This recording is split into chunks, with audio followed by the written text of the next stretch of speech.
ಜೀವನ ಸಾಕೆಂದು ಎದ್ದು ಹೋಗಲು ಇದು ಶಾಲೆಯಲ್ಲಿ ಕೇಳುವಂತಹ ಪಾಠವಲ್ಲ. ಇದು ಜೀವನ.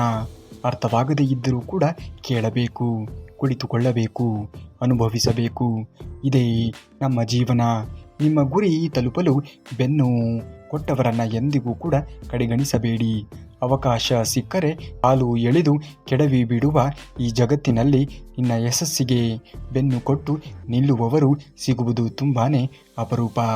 ಅಂತಹ ವ್ಯಕ್ತಿಗಳನ್ನು ಎಂದಿಗೂ ಕೂಡ ಕಳೆದುಕೊಳ್ಳಬೇಡಿ. ಆಗಸದಷ್ಟು ವಿಸ್ತಾರ, ಸಾಗರದಷ್ಟು ಆಳ, ನಕ್ಷತ್ರ ಲೋಕದಂತೆ ಲೆಕ್ಕಕ್ಕೆ ಸಿಗದ ಗಣಿತ. ಇದಕ್ಕೆ ಇನ್ನೊಂದು ಹೆಸರೇ ಅಮ್ಮನ ಪ್ರೀತಿ. ಅರ್ಥ ಮಾಡಿಕೊಳ್ಳಿ ಎಂದು ಯಾರನ್ನೂ ಕೂಡ ಬೇಡಿಕೊಳ್ಳುವ ಅವಶ್ಯಕತೆ ಇಲ್ಲ. ಅವಶ್ಯಕತೆ ಇದ್ದರೆ ಅವರೇ ನಮ್ಮನ್ನು ಅರ್ಥ ಮಾಡಿಕೊಳ್ಳುತ್ತಾರೆ ಎನ್ನುವುದನ್ನು ಮರೆಯಲೇಬೇಡಿ. ಅಳತೆ ಮೀರಿ ಕೆಟ್ಟ ಮನೆ, ಅಳತೆ ಮೀರಿ ಮಾಡಿದ ಸಾಲ, ಅದ್ಧೂರಿಯಿಂದ ಮಾಡಿದ ಮದುವೆ, ಸರಳತೆ ಮೀರಿ ತೋರಿಕೆಯ ಬದುಕು, ಅತಿಯಾಗಿ ಒಬ್ಬರ ಮೇಲೆ ಇರುವಂತಹ ನಂಬಿಕೆ, ಅಪಾರವಾಗಿ ಇರುವಂತಹ ಪ್ರೀತಿ, ವಿಶ್ವಾಸ, ಇದರಿಂದ ಯಾವತ್ತಿಗೂ ಕೂಡ ಒಳ್ಳೆಯದು ಆಗುವುದೇ ಇಲ್ಲ ಎನ್ನುವ ಸತ್ಯವನ್ನು ಅರಿತು ಜೀವನವನ್ನು ಮಾಡಿ. ಮಾನವನ ದೇಹದ ಅತ್ಯಂತ ಸುಂದರವಾಗಿರುವಂತಹ ಭಾಗ ಹೃದಯವಾಗಿದೆ. ಅದೇ ಶುದ್ಧವಾಗಿ ಇದ್ದರೆ ಹೊಳೆಯುವ ಮುಖಕ್ಕೂ ಕೂಡ ಯಾವುದೇ ಮೌಲ್ಯ ಇರುವುದೇ ಇಲ್ಲ. ಅದೇ ಶುದ್ಧವಾಗಿ ಇರದೇ ಇದ್ದರೆ ಹೊಳೆಯುವಂತಹ ಮುಖಕ್ಕೆ ಯಾವುದೇ ರೀತಿಯಾಗಿರುವಂತಹ ಹೊಳಪು ಎನ್ನುವುದು ಬರುವುದೇ ಇಲ್ಲ. ಒಳ್ಳೆಯ ಆಲೋಚನೆಗಳು ಮತ್ತು ಒಳ್ಳೆಯ ಕಾರ್ಯಗಳನ್ನು ಹೊಂದಿರುವವರು ಶಾಂತಿಯನ್ನು ಹುಡುಕಬೇಕಾಗಿ ಇಲ್ಲ. ಅವರ ಹೃದಯಗಳು ಸದಾ ಹೊಸದಾಗಿ ಮೂಡಿದ ಸುಂದರವಾಗಿರುವಂತಹ ಬೆಳಕಿನಂತೆ ಪ್ರಕಾಶಮಾನವಾಗಿಯೂ ಕೂಡ ಶಾಂತವಾಗಿಯೂ ಕೂಡ ಇರುತ್ತದೆ ಎನ್ನುವುದನ್ನು ಮರೆಯಲೇಬೇಡಿ. ಶ್ರಮ ಮನುಷ್ಯನನ್ನು ಉನ್ನತಿಗೆ ಕರೆದುಕೊಂಡು ಹೋಗುತ್ತದೆ. ತಾಳ್ಮೆ ಅವನನ್ನು ಕೆಳಗೆ ಬೀಳದಂತೆ ಕಾಪಾಡುತ್ತದೆ. ಈ ಎರಡರ ಸಹವಾಸವನ್ನು ಎಂದಿಗೂ ಕೂಡ ಬಿಡದವನಿಗೆ ಅದೃಷ್ಟವೂ ಸಹ ಅವನ ಜೊತೆಯಾಗಿ ಆರಂಭವಾಗುತ್ತದೆ ಎನ್ನುವುದನ್ನು ಮರೆಯಲೇಬೇಡಿ. ಎಲ್ಲವೂ ತಾತ್ಕಾಲಿಕ. ಜೀವನ ಯಾವತ್ತಿಗೂ ಕೂಡ ನ್ಯಾಯಯುಕ್ತವಲ್ಲ. ಕುಟುಂಬವು ಸ್ನೇಹಿತರಿಗಿಂತ ಮುಖ್ಯ. ಕೋಪದ ಹಿಂದೆ ಯಾವಾಗಲೂ ಕೂಡ ಭಯ ಇರುತ್ತದೆ. ಒಂದು ಜೀವನವು ಶಾಶ್ವತವೂ ಕೂಡ ಅಲ್ಲ. ಜನರು ತಡವಾಗಿ ಮಾತ್ರ ಕಲಿಯುವಂತಹ ವಿಷಯಗಳು ಇವು. ಇವುಗಳನ್ನು ಎಂದಿಗೂ ಕೂಡ ನಿರ್ಲಕ್ಷ್ಯ ಮಾಡುವುದಕ್ಕೆ ಹೋಗಲೇಬೇಡಿ. ಯಾರ ಕಡೆ ಹೆಚ್ಚು ಜನರು ಇರುತ್ತಾರೆ ಅವರು ಸತ್ಯವಂತ ಎಂದು ಎಂದೆಂದಿಗೂ ಕೂಡ ನಂಬಬೇಡಿ. ಏಕೆಂದರೆ ಮಹಾಭಾರತದಲ್ಲಿ 90% ಜನರು ದುರ್ಯೋಧನನ ಕಡೆಗೆ ಇದ್ದರು ಎನ್ನುವುದನ್ನು ಮರೆಯಲೇಬೇಡಿ. ನಂಬಿಕೆ ಇಟ್ಟ ಹೃದಯವನ್ನು ನೋಯಿಸಬೇಡಿ. ಪ್ರೀತಿ ಕೊಟ್ಟ ಮನುಷ್ಯನನ್ನು ಮರೆಯಬೇಡಿ. ಹಣದಿಂದ ಎಲ್ಲವೂ ಕೂಡ ಸಿಗಬಹುದು, ಆದರೆ ಸತ್ಯವಾದ ಸಂಬಂಧ ಸಿಗುವುದೇ ಇಲ್ಲ. ಇವುಗಳ ಮೌಲ್ಯವನ್ನು ಅರಿತವನೇ ಜೀವನವನ್ನು ಗೆಲ್ಲುತ್ತಾನೆ. 3 ವಿಧಾನಗಳಿಂದ ಚಿಂತೆ ಸಂತೋಷವಾಗುತ್ತದೆ. ಮೌನವಾಗಿ ಇರಿ. ಮೌನವಾಗಿ ಇರುವುದರಿಂದ ಚಿಂತೆ ಕಡಿಮೆಯಾಗುತ್ತದೆ. ಸಹನೆ ಇಡಿ. ಸಹನೆಯಿಂದ ಚಿಂತೆ ಅಂತ್ಯವಾಗುತ್ತದೆ. ಕೃತಜ್ಞರಾಗಿ ಇರಿ. ಕೃತಜ್ಞೆಯಿಂದ ಚಿಂತೆ ಸಂತೋಷವಾಗಿ ಬದಲಾವಣೆ ಆಗುತ್ತದೆ ಎನ್ನುವುದನ್ನು ಮರೆಯಲೇಬೇಡಿ. ತಾವು ಹೇಳಿದ್ದೇ ಸರಿ ಎಂದು ಸಾಧಿಸುವ ನಿಮ್ಮ ಮಾತುಗಳನ್ನೇ ತಿರುಚುವರಿಂದ, ತಮಗೆ ಅಗತ್ಯವಿದ್ದಾಗ ಅಥವಾ ಕೆಲಸವಿದ್ದಾಗ ಮಾತ್ರ ನಿಮ್ಮನ್ನು ನೆನಪಿಸಿಕೊಳ್ಳುವವರಿಂದ ನೀವು ದೂರ ಇರುವುದೇ ಒಳ್ಳೆಯದು. ಅಜ್ಞಾನಿಯ ಮುಂದೆ ಜ್ಞಾನದ ಮಾತುಗಳನ್ನು ಆಡಬೇಡ.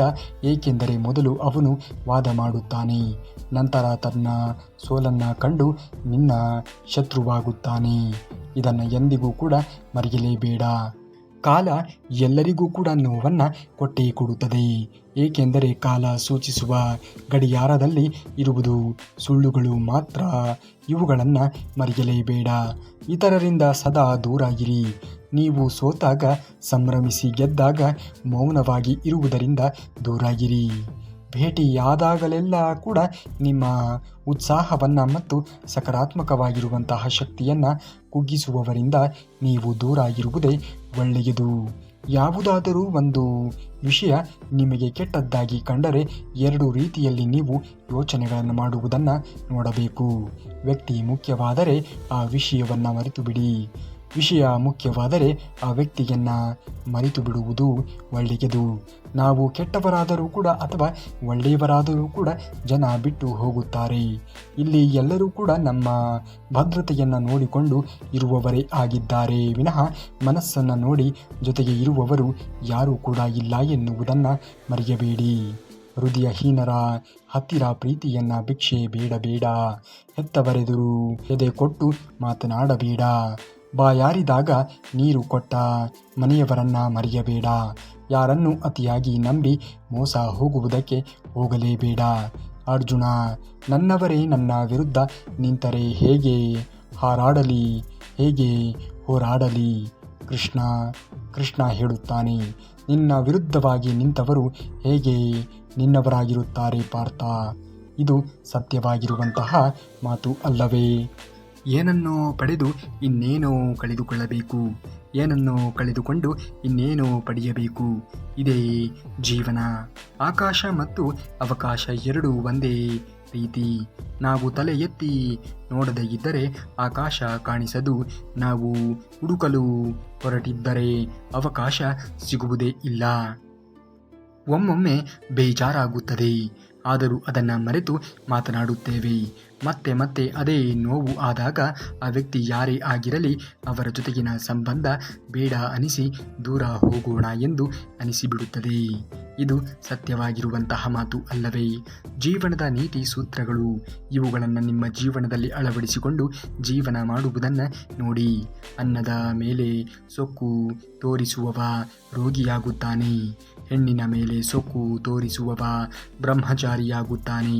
ವಿದ್ಯೆಯ ಮೇಲೆ ಸೊಕ್ಕು ತೋರಿಸುವವ ಅವಿವೇಕಿಯಾಗುತ್ತಾನೆ. ದುಡ್ಡಿನ ಮೇಲೆ ಸೊಕ್ಕು ತೋರಿಸುವವ ದರಿದ್ರನಾಗುತ್ತಾನೆ.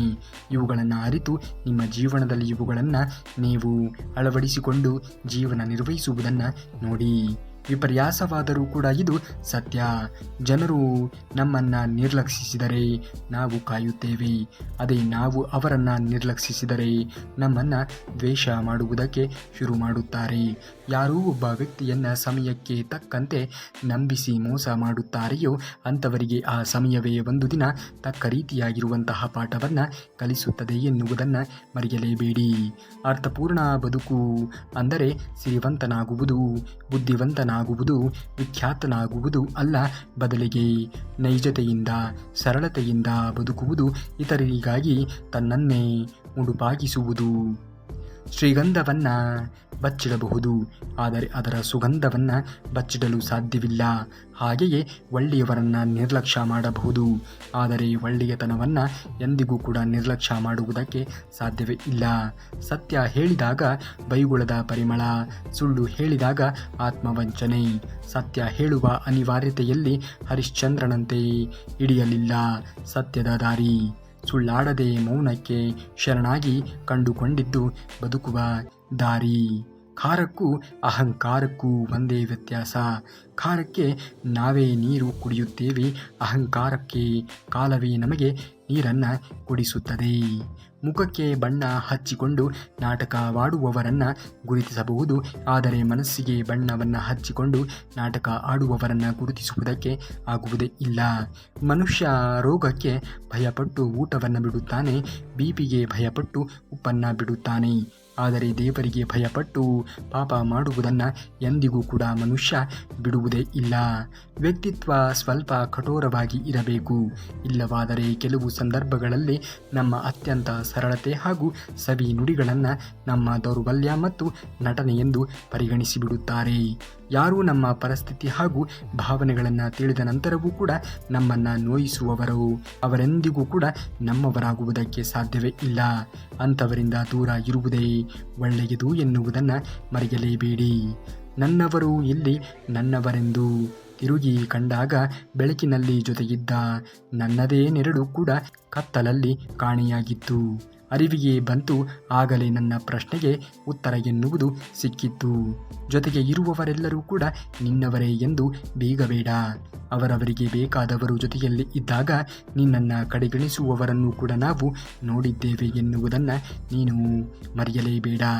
ತುಂಬ ಅದೃಷ್ಟವಂತರು ನೂರಾರು ನೋವು ಕೊಟ್ಟರೂ ಅವರಿಗೆ ತುಂಬ ಪ್ರೀತಿ ಸಿಗುತ್ತದೆ. ಇನ್ನು ಕೆಲವರು ತುಂಬ ದುರಾದೃಷ್ಟವಂತರು, ಅವರಿಗೆ ಜೀವನವಿಡೀ ಪ್ರೀತಿ ಕೊಟ್ಟರೂ ಕೂಡ ಅವರಿಗೆ ಸಿಗುವುದು ಬರೀ ನೋವುಗಳು ಮಾತ್ರ. ಸಂಬಂಧವೇ ಇಲ್ಲದ ಮೇಲೆ ಸನಿಹದಲ್ಲೇ ಇರುವ ಆಸೆ ಏಕೆ? ಪ್ರೀತಿನೇ ಇಲ್ಲದ ಮೇಲೆ ಕಾಳಜಿಯ ಕನಿಕರ ಬೇಕೆ? ಮನಸ್ಸಿನ ಮಾತು ಕೇಳಿಕೊಳ್ಳದ ಮೇಲೆ ಮೌನದ ಮರು ಉತ್ತರವೇಕೆ? ಎಲ್ಲ ಭಾವನೆಗಳು ಹೃದಯದ ತುಂಬಿರುವಾಗ ಏನು ತಿಳಿಯದಂತೆ ನಾಟಕವಾಡುವುದು ಏಕೆ? ಇದು ಎಂದಿಗೂ ಕೂಡ ಒಳ್ಳೆಯದಲ್ಲ. ಎಲ್ಲಿಯ ತನಕ ಎಲ್ಲವನ್ನ ಸಹಿಸಿ ಸುಮ್ಮನೆ ಇರುತ್ತೇವೆಯೋ ಅಲ್ಲಿಯ ತನಕ ನಾವು ಎಲ್ಲರಿಗೂ ಕೂಡ ಒಳ್ಳೆಯವರಾಗಿಯೇ ಇರುತ್ತೇವೆ. ಒಂದು ವೇಳೆ ಅನುಭವಿಸಿದ ಅನ್ಯಾಯವನ್ನ ಬಾಯಿ ಬಿಟ್ಟೆವೋ ಆಗ ಎಲ್ಲರಿಗಿಂತ ನಾವೇ ಹೆಚ್ಚು ಕೆಟ್ಟವರಾಗುತ್ತೇವೆ. ನಿನ್ನ ಅಂತ್ಯವೇ ತಿಳಿದಿಲ್ಲ ನಿನಗೆ ಪರರ ಅಂತ್ಯ ಬೇಕೇನು ನಿನಗೆ? ನೀನು ನಿನ್ನನ್ನು ಮೊದಲು ಅರಿತು ಜೀವನವನ್ನು ಮಾಡುವುದನ್ನು ನೋಡು. ನಮಗೆ ನಗುವುದನ್ನು ಎಲ್ಲರೂ ಕೂಡ ಕಲಿಸುತ್ತಾರೆ, ಆದರೆ ಅಳುವುದನ್ನು ಮಾತ್ರ ನಾವು ಪ್ರಾಣಕ್ಕಿಂತ ಹೆಚ್ಚಾಗಿ ಪ್ರೀತಿ ಮಾಡಿದವರು ಮಾತ್ರ ನಮಗೆ ಕಲಿಸಿ ಹೋಗುತ್ತಾರೆ. ಒಬ್ಬರನ್ನು ಬಿಟ್ಟು 100 ಜನರ ಜೊತೆಗೆ ಮಾತನಾಡಿಕೊಂಡು ಇರುತ್ತಾರಲ್ವಾ, ಅವರ ಸಂತೋಷವಾಗಿ ಇರುತ್ತಾರೆ. ಅದೇ 100 ಜನರನ್ನು ಬಿಟ್ಟು ಬರೀ ಒಬ್ಬರನ್ನೇ ಹುಚ್ಚರ ರೀತಿಯಲ್ಲಿ ಹಚ್ಚಿಕೊಂಡು ಇರುತ್ತಾರಲ್ಲ, ಅಂಥವರಲ್ಲೇ ಜೀವನದಲ್ಲಿ ಎಲ್ಲರಿಗಿಂತಲೂ ಕೂಡ ಹೆಚ್ಚು ನೋವನ್ನು ಅನುಭವಿಸಬೇಕಾಗುತ್ತದೆ ಎನ್ನುವುದನ್ನು ಮರೆಯಲೇಬೇಡಿ. ಅವರು ಹಾಗಂದರು, ಇವರು ಹೀಗಂದರು ಎಂದು ತಲೆ ಕೆಡಿಸಿಕೊಂಡು ಕೂತರೆ ಜೀವನ ಮುಂದೆ ಸಾಗದು. ಜಗತ್ತು ಹೇಗಿದ್ದರೂ ಕೂಡ ಅನ್ನುತ್ತದೆ. ನಾವು ಮುಗುಳ್ನಕ್ಕು ಮುಂದೆ ಸಾಗುವುದನ್ನು ನೋಡಬೇಕು. ನಿಜ ಹೇಳುವುದು ನಾವು ಕಲಿತುಕೊಂಡಾಗ ಎಲ್ಲರೂ ಕೂಡ ನಮ್ಮನ್ನು ದ್ವೇಷ ಮಾಡುವುದಕ್ಕೆ ಶುರು ಮಾಡುತ್ತಾರೆ. ಸಂಪತ್ತು ಎಷ್ಟೇ ಇದ್ದರೂ ಕೂಡ ಸರಳತೆ ಮಾತ್ರ ಮನುಷ್ಯನಿಗೆ ಒಳ್ಳೆಯ ಗೌರವ ಮತ್ತು ಒಳ್ಳೆಯ ನಂಬಿಕೆಯನ್ನು ತಂದು ಕೊಡುತ್ತದೆ. ಏಕೆಂದರೆ ಸಂಪತ್ತಿಗೆ ಬೆಲೆ ಕಟ್ಟಬಹುದು, ಆದರೆ ಸರಳತೆಗೆ ಬೆಲೆಯನ್ನು ಕಟ್ಟುವುದಕ್ಕೆ ಸಾಧ್ಯವೇ ಇಲ್ಲ. ನನಗೆ ಪ್ರೀತಿಯೂ ಜಾಸ್ತಿನೇ, ಕೋಪನೂ ಕೂಡ ಜಾಸ್ತಿನೇ. ನನ್ನ ಅರ್ಥ ಮಾಡಿಕೊಂಡವರಿಗೆ ನನ್ನೊಳಗಿನ ಪ್ರೀತಿ ಕಾಣಿಸುತ್ತದೆ, ಅರ್ಥ ಮಾಡಿಕೊಳ್ಳದೇ ಇರುವವರಿಗೆ ನನ್ನೊಳಗಿನ ಕೋಪ ಎನ್ನುವುದು ಕಾಣಿಸಿಕೊಳ್ಳುತ್ತದೆ. ತಿಳಿಯದೆಯೇ ಮಾಡುವಂತಹ ತಪ್ಪಿಗೆ ಕ್ಷಮೆ ಇರಲಿ. ಪ್ರತಿ ಬಾರಿಯೂ ಕೂಡ ತಪ್ಪಾಗಿ ಇರುವುದಿಲ್ಲ, ಮೋಸವೂ ಕೂಡ ಆಗಿರಬಹುದು. ಪ್ರತಿ ಬಾರಿ ಕ್ಷಮಿಸುವ ಬದಲು ಪದೇ ಪದೇ ಆಗುವ ತಪ್ಪುಗಳ ಬಗ್ಗೆ ಗಮನವಿಡಿ. ಆಕಸ್ಮಿಕವಾಗಿ ಅದರಲ್ಲಿ ಕ್ಷಮಿಸಿ. ಪ್ರೇರೇಪಿತವಾಗಿ ಆಗಿದ್ದಲ್ಲಿ ಯಾವ ತಪ್ಪುಗಳನ್ನು ಕೂಡ ನೀವು ಕ್ಷಮಿಸುವುದಕ್ಕೆ ಹೋಗಲೇಬೇಡಿ. ನಾನು ಬೇಕು ಅನ್ನುವವರು ನನ್ನಿಂದ ತಪ್ಪು ನಡೆದರೆ ಬುದ್ಧಿ ಹೇಳುತ್ತಾರೆ. ಬೇಡವಾದವರು ಅವರೇ ಅದನ್ನು ಕಾರಣವಾಗಿ ಇಟ್ಟುಕೊಂಡು ದೂರ ಹೋಗಿರುತ್ತಾರೆ. ಇದು ಸತ್ಯವಾಗಿರುವಂತಹ ಮಾತು ಅಲ್ಲವೇ? ತಾಕತ್ತು ಯಾರಪ್ಪನ ಸ್ವತ್ತು ಕೂಡ ಅಲ್ಲ. ಸಮಯ ಎನ್ನುವುದು ಒಂದೇ ರೀತಿ ಇರುವುದಿಲ್ಲ. ಒಬ್ಬರ ಅಟ್ಟಹಾಸ ಅತಿಯಾದರೆ, ಸಭ್ಯರ ಸಹನೆ ಮಿತಿ ಮೀರಿದರೆ ಗತಿ ಬದಲಾಗಿ ಸ್ಥಿತಿ ಬೇರೆಯದ್ದೇ ಆಗಿರುತ್ತದೆ. ಚಾಡಿ ಹೇಳಿ ಒಬ್ಬರಿಂದ ಒಬ್ಬರಿಗೆ ಕಲಹಗಳನ್ನು ತಂದು ಒಡ್ಡುವವರನ್ನು ಬೇರೆ ಪಾಪಕರ್ಮಗಳನ್ನು ಮಾಡಬೇಕಾಗೇ ಇಲ್ಲ. ಅವರೇ ಎಲ್ಲವನ್ನ ನಿಭಾಯಿಸಿಕೊಳ್ಳಬೇಕಾಗುತ್ತದೆ. ಅಣಕಿಸುವವರು ಇರಬೇಕು, ಟೀಕಿಸುವವರು ಇರಬೇಕು, ಯಾಳಿಸುವವರು ಕೂಡ ಇರಬೇಕು. ಅವರಿಗೆ ಮಾತ್ರ ಗೊತ್ತು ನಮ್ಮ ಸಾಮರ್ಥ್ಯ. ಅವರೇ ನಮ್ಮನ್ನು ಸದಾಕಾಲ ಜಾಗೃತವಾಗಿ ಇರುವಂತೆ ಮಾಡುತ್ತಾರೆ. ಅವರೇ ನಮ್ಮ ಕಾವಲುಗಾರರು. ತಾಳ್ಮೆ ಇರಲಿ, ಆದರೆ ನಮ್ಮನ್ನು ನಾವೇ ಸೋಲಿಸಿಕೊಳ್ಳುವಷ್ಟು ಅಲ್ಲ. ಅವಸರ ಇರಲಿ, ಆದರೆ ನಮ್ಮನ್ನು ಗೆಲುವನ್ನು ನಾವೇ ಹಾಳು ಮಾಡಿಕೊಳ್ಳುವಷ್ಟು ಅಲ್ಲ. ಎಲ್ಲವನ್ನ ಇತಿಮಿತಿಯಲ್ಲೇ ಇಟ್ಟುಕೊಳ್ಳುವುದನ್ನು ನಾವು ನೋಡಬೇಕು. ತಪ್ಪು ಇಲ್ಲದ ಕಡೆ ತಲೆ ತಗ್ಗಿಸಬೇಡ. ನಂಬಿಕೆ ಇಲ್ಲದ ಕಡೆ ವಾದವನ್ನು ಮಾಡಬೇಡ. ಮನಸ್ಸಾಕ್ಷಿ ಇಲ್ಲದ ಕಡೆಗೆ ಒಳ್ಳೆಯ ಮನಸ್ಸು ಬಯಸಬೇಡ. ಬೆಲೆ ಇಲ್ಲದ ಕಡೆ ಪ್ರೀತಿಯನ್ನು ಬಯಸಲೇಬೇಡ. ಸಿಂಹದಂತಾಗಬೇಕು, ಆದರೆ ಸಿಂಹಾಸನಕ್ಕೆ ಎಂದಿಗೂ ಕೂಡ ಆಸೆ ಪಡಬಾರದು. ಸಿಂಹ ಯಾವ ಕಲ್ಲಿನ ಮೇಲೆ ನಿಂತರೂ ಕೂಡ ಅದು ಸಿಂಹವಾಗಿಯೇ ಬದಲಾಗಿ ಇರುತ್ತದೆ ಎನ್ನುವ ಅರಿವು ಎನ್ನುವುದು ನಮಗೆ ಇರಬೇಕಾಗುತ್ತದೆ. ಈ ಕಾಲವೇ ಹಾಗೆ. ಇಲ್ಲಿ ಕಾಲಕ್ಕೆ ತಕ್ಕಂತೆ ಕುಣಿಯುವವರಿಗೆ ಬೆಲೆ ಎನ್ನುವುದು ಹೆಚ್ಚು. ಹುಲಿಗಿಂತ ವೇಗವಾಗಿ ಓಡಿದರೆ ಜಿಂಕೆ ಬದುಕಲ್ಲ. ಜಿಂಕೆಗಿಂತ ವೇಗವಾಗಿ ಓಡಿದರೆ ಹುಲಿಯೂ ಕೂಡ ಬದುಕುವುದಿಲ್ಲ. ತಾತ್ಪರ್ಯ ಇಷ್ಟೇ, ಬದುಕಬೇಕು ಅಂದರೆ ನಾವು ಓಡಲೇಬೇಕು. ಅದು ಜಿಂಕೆಯಾದರೂ ಕೂಡ ಅಷ್ಟೇ, ಹುಲಿಯಾದರೂ ಕೂಡ ಅಷ್ಟೇ. ಬಯಸಿದ್ದು ಸಿಗಲಿಲ್ಲ, ಸಿಕ್ಕಿದ್ದು ಇಷ್ಟವಾಗಲಿಲ್ಲ, ಇಷ್ಟವಾಗಿದ್ದು ಜೊತೆಯಲ್ಲಿ ಇರುವುದಿಲ್ಲ, ಜೊತೆಯಲ್ಲಿ ಇರುವುದು ಖುಷಿ ಕೊಡುವುದಿಲ್ಲ, ಖುಷಿ ಕೊಡುವುದು ಕೊನೆಯ ತನಕ ಇರುವುದೇ ಇಲ್ಲ. ಇದು ನಮ್ಮ ಬದುಕಿನ ಸತ್ಯ. ನಮಗೆ ಮೂವರು ಮಿತ್ರರು, ಪ್ರೀತಿಸುವವರು ಒಬ್ಬ, ದ್ವೇಷಿಸುವವನು ಒಬ್ಬ ಮತ್ತು ನಮ್ಮನ್ನು ಕಡೆಗಣಿಸುವವನು ಒಬ್ಬ. ಪ್ರೀತಿಸುವವ ಪ್ರೀತಿ ಕಲಿಸಿದ, ದ್ವೇಷಿಸುವವ ನಮ್ಮನ್ನು ಎಚ್ಚರವಿರಲು ಕಲಿಸಿದ, ಕಡೆಗಣಿಸುವವ ಸ್ವಾವಲಂಬನೆ ಕಲಿಸಿದ. ಈ ಮೂರನ್ನು ನಾವು ಸದಾಕಾಲ ಗೌರವದಿಂದ ನೋಡಬೇಕು. ಬರುವುದೆಲ್ಲ ಸ್ವೀಕರಿಸು, ಬಂದದ್ದೆಲ್ಲವ ಅನುಭವಿಸು. ನಮ್ಮ ಪಾಲಿನಷ್ಟೇ ನಮಗೆ ಸಿಗುವುದು, ನಮ್ಮದಲ್ಲದ್ದು ನಮ್ಮಿಂದ ಖಂಡಿತ ದೂರವಾಗುವುದು. ಇರುವಷ್ಟು ದಿನ ನೆಮ್ಮದಿಯಾಗಿ ಇರು. ಇದೇ ಜೀವನದ ಸೂತ್ರ ಎನ್ನುವುದನ್ನು ನೀನು ಅರಿತು ಜೀವನವನ್ನು ನಿರ್ವಹಿಸುವುದನ್ನು ನೋಡು. ಕಾಯಲು ನಾನು ಇರುವಾಗ ಕೆಲಸ ಇಲ್ಲದವರ ಮಾತಿಗೆ ಕೊರಗುವುದು ಏಕೆ? ಯಾರನ್ನ ನಂಬಿ ಬಂದಿಲ್ಲ ಎಂದು ನೀನು ಅಂದುಕೊಂಡ ಮೇಲೆ ನನ್ನಿಂದಲೇ ಎಂದು ಮೋಹ ಪಟ್ಟವರ ಎದುರಿಗೆ ಏಕೆ ತಲೆಬಾಗುವೆ? ಆಗುವುದೆಲ್ಲ ಒಳ್ಳೆಯದೆ ಎಂದು ತಿಳಿದು ಜೀವನದಲ್ಲಿ ಮುಂದುವರಿಯುವುದನ್ನು ನೋಡು. ಗುಣಶಾಲಿಯಿಂದ ಸಂತೋಷವನ್ನು, ಗುಣಹೀನರಿಂದ ಕನಿಕರವನ್ನು, ಸಮಾನರಿಂದ ಸ್ನೇಹವನ್ನು ನಿರೀಕ್ಷಿಸಬೇಕಾ? ಈಗ ಕಷ್ಟಕ್ಕೆ ಸಿಕ್ಕಿರುವುದೆಲ್ಲವೂ ಕೂಡ ಒಳ್ಳೆಯದೇ ಎಂದು ಪರಿಭಾವಿಸುತ್ತಾ ಮುಂದುವರಿಯುವುದನ್ನು ಜೀವನದಲ್ಲಿ ನೋಡಬೇಕು. ಗೆಲುವು ಖಾತರಿ ಆದ ಮೇಲೆ ಅರ್ಜುನ ಆಗೋಕೆ ಎಲ್ಲರೂ ಕೂಡ ಸಿದ್ಧ. ಸೋಲುತ್ತೇನೆ ಅಂತ ತಿಳಿದಿದ್ದರೂ ಕೂಡ ಕಾರಣ ಆಗುವುದಕ್ಕೆ ಗುಂಡಿಗೆ ಎನ್ನುವುದು ಬೇಕಾಗುತ್ತದೆ. ತುಂಬ ಹಠಕ್ಕೆ ಬಿದ್ದವನೊಬ್ಬ ಗೆದ್ದ ನಂತರ ಯೋಚಿಸುತ್ತಿದ್ದ, ಹಠಕ್ಕೆ ಬಿದ್ದು ಗೆಲ್ಲುವುದಕ್ಕಿಂತ ಪ್ರೀತಿಯಿಂದ ಗೆದ್ದಿದ್ದರೆ ಚೆನ್ನಾಗಿ ಇರುತ್ತಿತ್ತು ಎಂದು. ಯಾವುದೇ ಕಾರಣಕ್ಕೂ ಕೂಡ ದ್ವೇಷವನ್ನು ತುಂಬಿಕೊಂಡು ಜೀವನವನ್ನು ಕಳೆಯುವುದಕ್ಕೆ ನೋಡಲೇಬೇಡಿ. ಆಗುವುದೆಲ್ಲ ಒಳ್ಳೆಯದೆ ಎಂದು ಪರಿಭಾವಿಸುತ್ತಾ ಜೀವನದಲ್ಲಿ ಮುಂದುವರಿಯುವುದನ್ನು ನೋಡಬೇಕು. ನೀರು ಕಲ್ಲು ಸಿಕ್ಕರೆ ಪಕ್ಕ ಹರಿಯುತ್ತದೆ, ಪ್ರಪಾತ ಬಂದರೆ ಧುಮುಕುತ್ತದೆ ಹೊರತು ಹರಿವು ನಿಲ್ಲಿಸದು. ನಾವು ಕೂಡ ಸಂದರ್ಭಕ್ಕೆ ತಕ್ಕಂತೆ ಹೊಂದಾಣಿಕೆ ಮಾಡಿಕೊಂಡು ಮುಂದೆ ಸಾಗುವುದನ್ನು ನೋಡಬೇಕು. ಅದೇ ನಮ್ಮ ಜೀವನದ ಸತ್ಯ. ನಿನ್ನವರು ಬದಲಾಗಿ ನಿನ್ನನ್ನು ಒಬ್ಬಂಟಿಯಾಗಿ ಬಿಟ್ಟು ಹೋದಾಗ ಒಬ್ಬನೇ ಬದುಕಲು ಸಿದ್ಧನಾಗಿ ಇರು. ಇವತ್ತಿಗೆ ನೀನು ಅವರಿಗೆ ಬೇಕಾಗಿ ಇದ್ದೀಯಾ, ನಾಳೆ ನೀನು ಅವರಿಗೆ ಬೇಡವಾಗಬಹುದು. ಈ ಸತ್ಯವನ್ನು ಅರಿತು ಜೀವನವನ್ನು ಮಾಡುವುದನ್ನು ನೋಡು. ಬದುಕಿನ ಉದ್ದಗಲಕ್ಕೂ ಕೂಡ ಹಲವಾರು ಪರಿಚಯಗಳು ಹೃದಯ ತಟ್ಟುತ್ತಲೇ ಇರುತ್ತವೆ. ಕೊನೆಗೆ ಒಂದಿಷ್ಟು ಅಗಲಿಕೆಗಳು ಹೃದಯವನ್ನು ಕದಡಿ ಹೋಗುತ್ತಾ ಇರುತ್ತವೆ. ಕೆಲವು ಅನಿವಾರ್ಯತೆಯಿಂದ, ಇನ್ನು ಕೆಲವು ತಪ್ಪು ತಿಳುವಳಿಕೆಯಿಂದ ಮತ್ತು ಕೆಲವು ಮುಗಿದು ಹೋದ ಆಯುಷ್ಯದಿಂದ. ಸಂಬಂಧಗಳು ಮುರಿದು ಹೋಗುವುದು ಎರಡು ಕಾರಣಗಳಿಂದ. ಒಂದು, ಮನಸ್ಸಿನ ಮಾತು ಕೇಳಲಾಗದೆ ಅಥವಾ ಹೇಳಿದರೂ ಕೂಡ ಅರ್ಥ ಮಾಡಿಕೊಳ್ಳದೇ ಇದ್ದಾಗ. ಜಗಳವಾಡದೇ ಇರುವ ಸಂಬಂಧಕ್ಕಿಂತ ಎಷ್ಟೇ ಜಗಳವಾಡಿದರೂ ಕೂಡ ಬೇರೆ ಆಗದೇ ಇರುವಂತಹ ಸಂಬಂಧ ಸಿಕ್ಕರೆ ಒಂದು ವರವೆಂದು ತಿಳಿದು ಮುಂದುವರಿ. ಯಾರೊಂದಿಗೂ ಕೂಡ ಸೇರದೆಯೇ ಒಂಟಿಯಾಗಿ ಇದ್ದರೂ ಕೂಡ ಪರವಾಗಿಲ್ಲ, ಆದರೆ ಉಪಯೋಗಿಸಿ ಬಿಸಾಡುವಂತಹ ಎಂಜಲು ಎಲೆ ಮಾತ್ರ ನಾವು ಆಗಬಾರದು. ಬೆಲೆ ಇಲ್ಲದ ಜಾಗದಲ್ಲಿ ನೆಲೆಯಾಗಿ ನಿಲ್ಲಬೇಡ.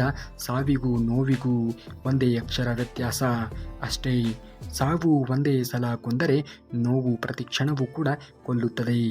ವಯಸ್ಸಲ್ಲಿ ಇರುವಾಗ ರೋಗದ ಕಣ್ಣು ಕನ್ನಡಿ ಮೇಲೆ ಹೋಗುತ್ತದೆ. ವಯಸ್ಸಾದ ಮೇಲೆ ಕನ್ನಡಿ ಕಣ್ಣು ಮೇಲೇನೆ ಬರುತ್ತದೆ. ನಾವು ಇಷ್ಟಪಟ್ಟಿದ್ದೆಲ್ಲ ಸಿಗಬೇಕು ಅಂದರೆ ಅದಕ್ಕೆ ಹಣೆಬರಹ ಚೆನ್ನಾಗಿ ಇರಬೇಕು. ಕೇವಲ ಕನಸು ಕಂಡರೆ ಸಾಲದು, ಆ ವಿಧಿಯ ಆಟವೂ ಕೂಡ ನಮ್ಮ ಪರ ಇರಬೇಕಾಗುತ್ತದೆ. ನೀವು ಎಷ್ಟೇ ಒಳ್ಳೆಯವರಾಗಿ ಇದ್ದರೂ ಕೂಡ ಕೆಲವರಿಗೆ ಕೆಟ್ಟವರಾಗಿಯೇ ಕಾಣಿಸುತ್ತೀರಾ. ಅದು ಅವರ ದೃಷ್ಟಿಕೋನವೇ ಹೊರತು ನಿಮ್ಮ ವ್ಯಕ್ತಿತ್ವವಲ್ಲ ಎನ್ನುವುದನ್ನು ಅರಿತು ಜೀವನವನ್ನು ಮಾಡುವುದನ್ನು ನೋಡಬೇಕು. ಯಾರೋ ಏನೋ ಹೇಳುತ್ತಿದ್ದಾರೆ ಎಂದು ತಲೆ ಕೆಡಿಸಿಕೊಳ್ಳುವುದಕ್ಕೆ ಹೋಗಲೇಬೇಡಿ. ಸಂಬಂಧಗಳು ಹುಟ್ಟುವುದು ರಕ್ತದಿಂದ, ಆದರೆ ನಮ್ಮವರು ಅನ್ನುವ ಭಾವನೆಗಳು ಹುಟ್ಟುವುದು ಮನಸ್ಸಿನಿಂದ ಮಾತ್ರ. ಆದರೆ ನೋಡುವ ದೃಷ್ಟಿ, ಅರ್ಥ ಮಾಡಿಕೊಳ್ಳುವ ಮನಸ್ಸು, ಮಾತನಾಡುವಂತಹ ನಾಲಿಗೆ ಸರಿಯಿಲ್ಲದೆ ಇದ್ದರೆ ಯಾವ ಸಂಬಂಧವೂ ಕೂಡ ಅರ್ಥವಾಗುವುದೇ ಇಲ್ಲ. ಒಬ್ಬ ಗಂಡ ಗೆಲ್ಲಲು ಅಥವಾ ಸೋಲಲು ಅರ್ಧ ಕಾರಣ ಹೆಂಡತಿ ಅನ್ನುವುದು ಎಷ್ಟು ನಿಜವೋ ಅದೇ ರೀತಿ ಹೆಂಡತಿಯ ಕಣ್ಣೀರಿಗೆ ಸಂತೋಷಕ್ಕೆ ಅರ್ಧ ಕಾರಣ ಗಂಡ ಅನ್ನುವುದು ಕೂಡ ಅಷ್ಟೇ ನಿಜವಾಗಿ ಇರುವಂತಹ ಮಾತು. ಕಣ್ಣು ತುಂಬ ನೀರಿದ್ದರೂ ಕೂಡ ಜಾರಿಸಲು ಆಗುವುದಿಲ್ಲ. ಮನಸ್ಸು ತುಂಬ ನೋವಿದ್ದರೂ ಕೂಡ ಯಾರ ಬಳಿಯಲ್ಲಿಯೂ ಕೂಡ ಹೇಳುವುದಕ್ಕೆ ಆಗುವುದೇ ಇಲ್ಲ. ಎಲ್ಲರೂ ಜೊತೆಯಲ್ಲಿ ಇದ್ದರೂ ಕೂಡ ಯಾರೂ ಕೂಡ ನಮ್ಮವರು ಆಗುವುದಕ್ಕೆ ಸಾಧ್ಯವೇ ಆಗುತ್ತಿಲ್ಲ. ಕುದುರೆ ಎಷ್ಟೇ ಗಾಡಿಯನ್ನು ಎಳೆದರೂ ಕೂಡ ಚಾಟಿಯ ಏಟನ್ನು ತಪ್ಪಿದ್ದಲ್ಲ. ಮರ ಎಷ್ಟೇ ರುಚಿಕರವಾಗಿರುವಂತಹ ಹಣ್ಣುಗಳನ್ನು ಕೊಟ್ಟರೂ ಕೂಡ ಕಲ್ಲಿನ ಏಟು ತಪ್ಪಿದ್ದಲ್ಲ. ಮನುಷ್ಯ ಎಷ್ಟೇ ಶ್ರೇಷ್ಠವಾಗಿರುವಂತಹ ವ್ಯಕ್ತಿಯಾದರೂ ಕೂಡ ಜನರ ನಿಂದನೆ ಎನ್ನುವುದು ತಪ್ಪಿದ್ದಲ್ಲ. ಜನರ ಮಾತಿನ ಮೇಲೆ ತಲೆಯನ್ನು ಕೆಡಿಸಿಕೊಳ್ಳುವುದಕ್ಕೆ ಹೋಗಬೇಡಿ. ನಿಮ್ಮ ಕರ್ತವ್ಯ, ನಿಮ್ಮ ಕೆಲಸಗಳನ್ನು ಮಾಡುತ್ತಾ ಮುಂದುವರಿಯುವುದನ್ನು ನೋಡಿ. ಆಗುವುದೆಲ್ಲ ಒಳ್ಳೆಯದೇ ಆಗುತ್ತದೆ. ನೀವೇನಾದರೂ ಶ್ರೀಕೃಷ್ಣ ಪರಮಾತ್ಮನ ಭಕ್ತರೇ ಆಗಿದ್ದರೆ ತಪ್ಪದೆ ಈ ವಿಡಿಯೋಗೆ ಒಂದು ಲೈಕನ್ನು ಮಾಡಿ. ಇನ್ನು ನಾಳೆ ಶ್ರೀಕೃಷ್ಣ ಪರಮಾತ್ಮನ ಮತ್ತಷ್ಟು ವಚನಾಮೃತದೊಂದಿಗೆ ನಿಮ್ಮ ಮುಂದೆ ಬರುವವರೆಗೂ ಧನ್ಯವಾದ. ಕರುನಾಡಿಗೆ.